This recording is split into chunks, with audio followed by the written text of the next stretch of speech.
Go ahead.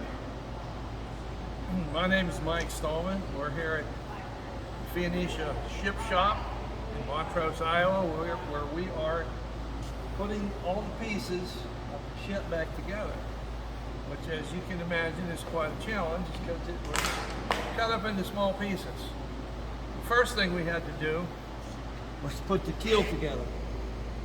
The keel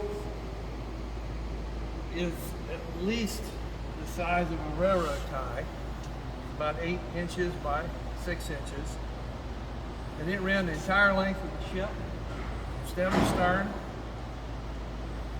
and it was cut up into sections about 8 foot long, so we had to engineer a method of joining the different sections back together in a way that would be as strong as the original.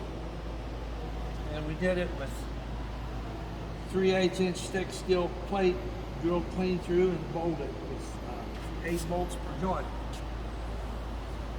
And then we attached, starting far end, we started attaching one at a time the pieces of the hull.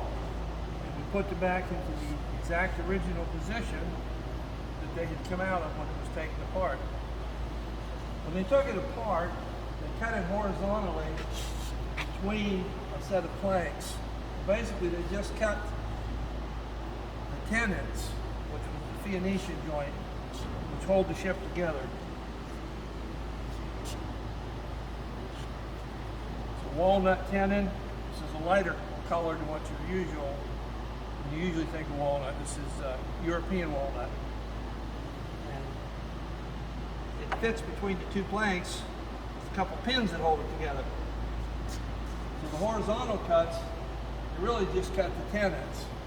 So we would remove the 2 halves of the tenon, and then when we rejoin the hull sections, we put a new tenon in and join it back together the same way that it originally had been joined.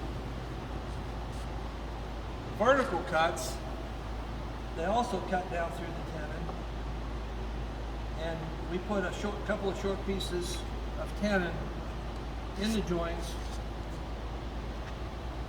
so we can align all the planks along the vertical cut.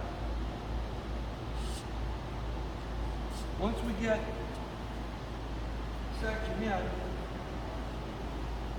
we attach one plank to the mating plank on the other side with pocket screws. Each plank has 2 or 3 pocket screws in, depending on the width of the plank, how much tension we have to put on it to pull the gaps back closed. The real challenge is to get all the gaps closed up because the timbers, once they were removed from the sea, they start to dry out and they start to warp and twist. So we have to line them back up before we connect them. The main ribs were cut apart here at the center, and we reattached those with another steel plate, one on both sides, and lagged into it. So this returns the structural strength back to that rib.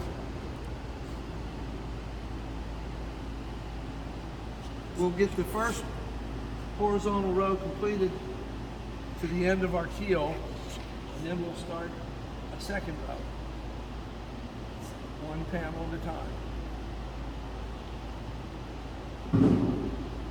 Clean each panel up before we install it. We have one stage right here. We're going to be attaching this piece of hull to the keel this afternoon. And then we'll move over and get to the other side. How has the project been for you?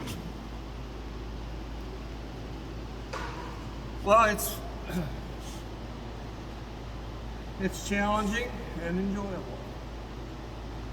It's a lot of hard work, but I love every minute of it. Thank you, Mike Stahlman.